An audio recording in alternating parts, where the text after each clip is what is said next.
उपमुख्यमंत्री अजित पवार यांच्या ताफ्याला काळे झेंडे दाखवण्यात आलेत। अमरावती जिल्ह्यातील तळेगाव दशास्थान इथं शेतकऱ्यांनी काळे झेंडे दाखवलेत।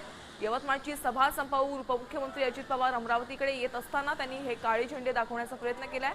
तर सकाळपासून अमरावतीच्या विविध भागांमध्ये जोरदार पाऊस सुरू असताना देखील शेतकऱ्यांनी पावसात उभे राहून हे काळे झेंडे दाखवले।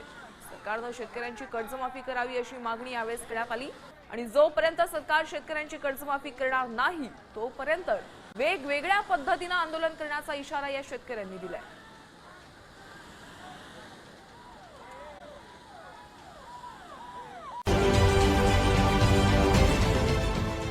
देश विदेशातील प्रत्येक घडामोडींचे लाईव्ह अपडेट मिळवण्यासाठी आता साम टीव्हीच्या सर्व सोशल मीडिया प्लॅटफॉर्मला लाईक, फॉलो आणि सबस्क्राइब करा।